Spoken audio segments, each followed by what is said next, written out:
Good morning my dear friends, welcome to my YouTube channel. आप सभी का स्वागत है हमारे इस यूट्यूब चैनल में। तो आज की क्लास में हम लोग 12 क्लास का काव्य खंड, जो कि पहला पाठ कड़वक है मलिक मोहम्मद जायसी जी का, उनके काव्य को पढ़ेंगे। और हम लोग पाठ परिचय और कड़वक में क्या कहा है मलिक मोहम्मद जायसी जी ने पूरी अच्छी तरीके से जानेंगे। और पढ़ने के बाद हम लोग वस्तुनिष्ठ प्रश्न उत्तर सारे प्रश्नों को करने के बाद ही आगे बढ़ेंगे। ओके माय डियर फ्रेंड्स, तो ज़्यादा देर न करते हुए सबसे पहले हम लोग पाठ के बारे में जानते हैं और समझते हैं। तो सबसे पहले कवि परिचय, कवि के बारे में जान लेते हैं कि कवि जो है क्या, कवि ने इतना क्या। कवि का जन्म 1492 में अनुमान लगाया जाता है। ये कवि का एक्यूरेट निश्चित रूप से नहीं है, ये अनुमान लगाया गया। उस समय में पता नहीं चला, लेकिन बहुत ही कुछ कुछ चीज़ों से तो अनुमान लगाया कि कवि का जो जन्म हुआ है वो किताब में आपके दिगंत में 1492 ही लिखा गया है। निधन हुआ है 1548 में, ये भी अनुमान लगाया गया है। अब कवि जो है उनका निवास स्थान है जायस, इसीलिए मलिक मोहम्मद जायसी कहलाते हैं। अब मलिक मोहम्मद जायसी यानी जायस के हैं और कब्र अमेठी के हैं। उत्तर प्रदेश में इनका जन्म हुआ है। पिताजी का नाम मलिक शेख ममरेज है और उनका और नाम मलिक राजे अशरफ। तो यानी दोनों में से आप अच्छे से याद कर लेंगे ताकि आपको वस्तुनिष्ठ प्रश्न में कोई भी कठिनाइयों का सामना ना करना पड़े। और इनके गुरु के बारे में लिखा गया है कि गुरु है सूफी संत शेख मोहद्दी और सैयद अशरफ जहांगीर। तो इतना इनके बारे में है। बाकी का इनका वृत्ति है कि इन्होंने अपने जीवन काल में क्या क्या किया। तो सबसे पहले शुरुआत से ही जायस में रहते हुए किसानी की, और उसके बाद में शेष जीवन, जो किसानी करने के बाद जो भी इनका शेष जीवन जो गुजरा वो फकीरी में। और ये शुरुआत से ही बचपन से ही अनाथ और साधुओं फकीरों के साथ भटकते हुए बचपन बिता दिए। इनकी बहुत सारी कृतियाँ इन्होंने बहुत सारी की है, जैसे कि महत्वपूर्ण में है पद्मावत, अखरावट, आखिरी कलाम, चित्ररेखा, कहरा नाम, महरी बाईसी इसको भी कहते हैं। और भी बहुत सारे चीज़ लिखे हैं, चंपावत, होलीनामा, इतरावत आदि कृतियाँ भी उल्लेख में आती है।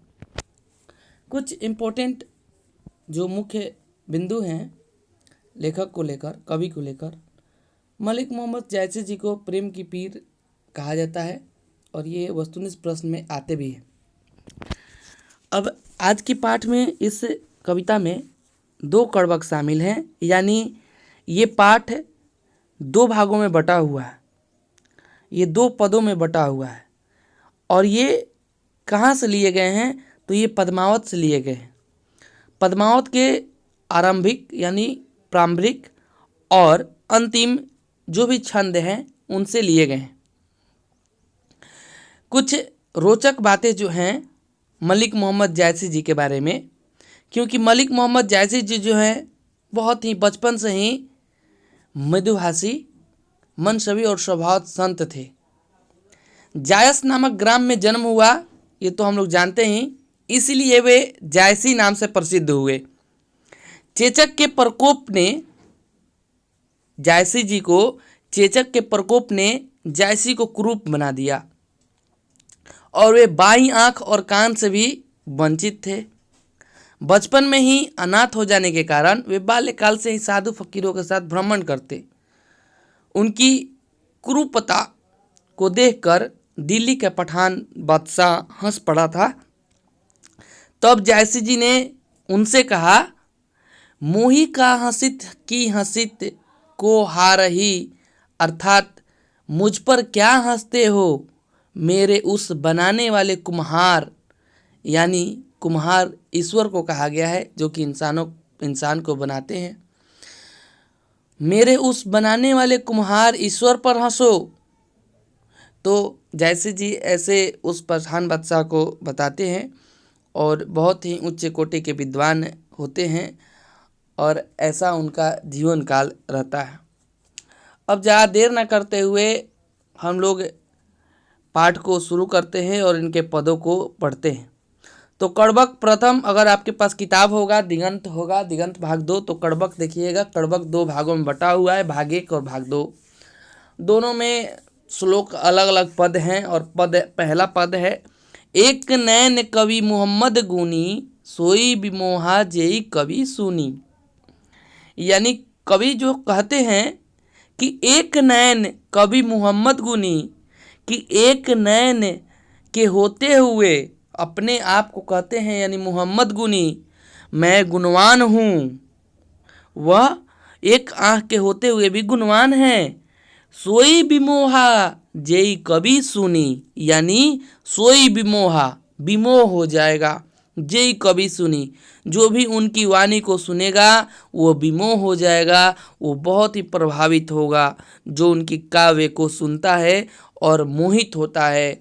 यानी वो अपने आप के ऊपर ये काव्य को जो भी पद है इस चीज़ के बारे में बताए हैं और कहे हैं, एक नैन कवि मोहम्मद गुनी सोई विमोहा जेई कवि सुनी, कि यानी एक नैन के होते हुए मोहम्मद मलिक मोहम्मद जायसी जो है बहुत ही गुणवान है और मेरी कवि वाणी में इतना प्रभाव है कि जो भी सुनता है, जो भी काव्य को सुनता है, वो क्या हो जाता है, मोहित हो जाता है।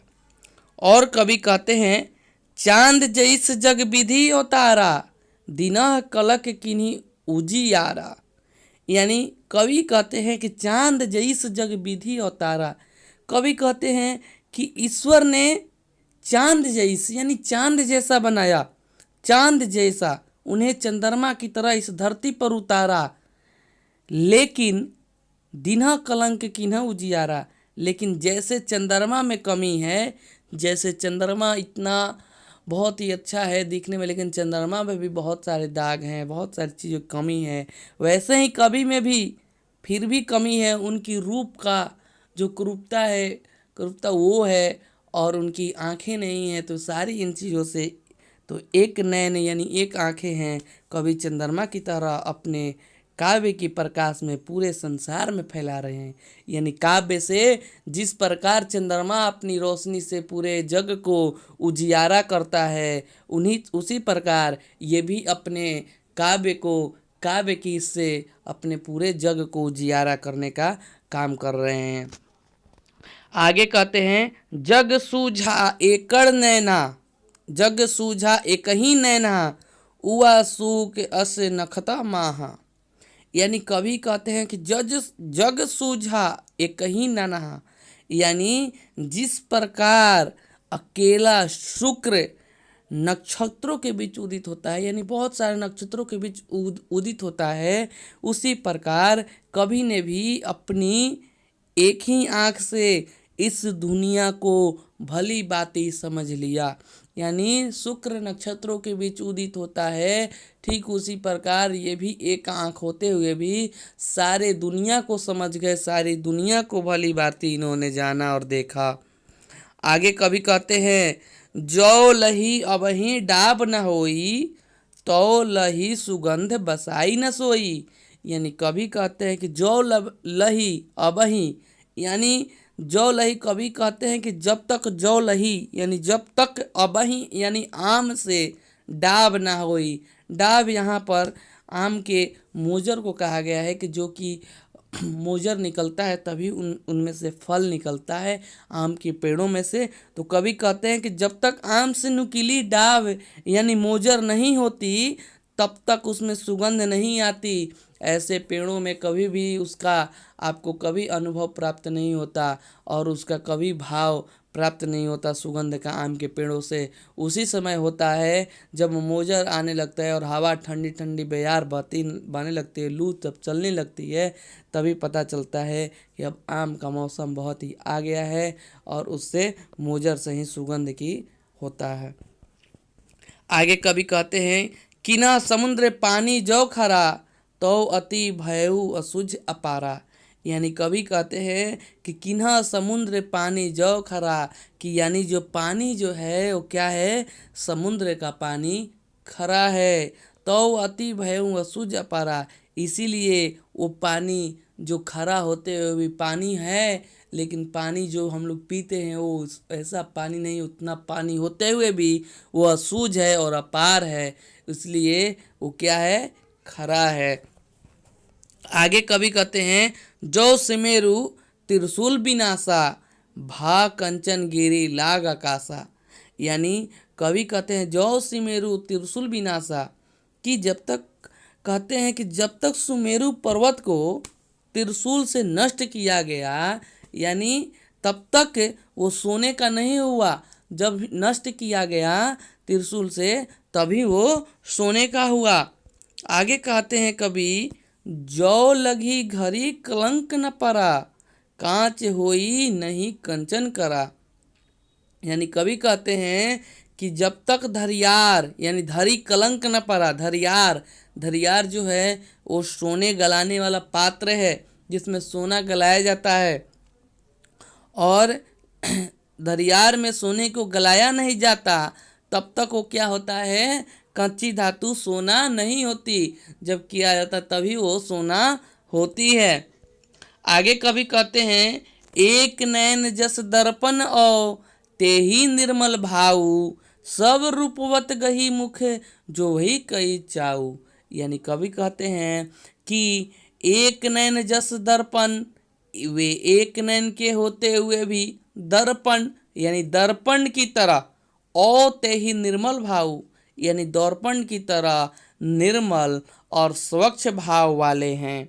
सब रूपवत गही मुख, जो ही कई चाऊ, यानी उनकी इस गुण की वजह से रूपवत, बड़े बड़े रूपवान लोग, मुख जो ही कई चाऊ, उनके चरण पकड़कर चाऊ, यानी चरण पकड़कर कुछ पाने की इच्छा से, जो वही यानी कुछ पाने की इच्छा से उनके मुख की तरफ ताका करते हैं, यानी उन्हें नमन करते हैं। इसी उनके मलिक मोहम्मद जायसी जी को, जो कि कुरूप हैं, तब पर भी उन्हें बहुत सारे लोगों को करते हैं। तो कवि इन सब सारे पदों से बताए हैं कि क्या क्या चीज़ें जो हैं एक नैन के होते हुए भी गुणवान है कवि, और चांद में इतनी कमी है जिस पर तब पर भी चांद अपनी रोशनी से जग को उजियार करता है, ठीक वैसे ही मलिक मोहम्मद जायसी जी भी अपने काव्य की ओर से प्रकाश पूरे संसार में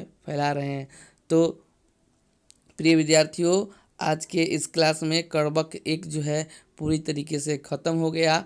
आप अच्छे से इस वीडियो को देखिए और समझिए, ना समझ में आए तो आप इस पर टिप्पणी कमेंट ज़रूर कीजिए, और इसके बाद हम लोग इसका कड़बक भाग 2 का वीडियो बहुत ही जल्द लेकर आएंगे। ओके, धन्यवाद।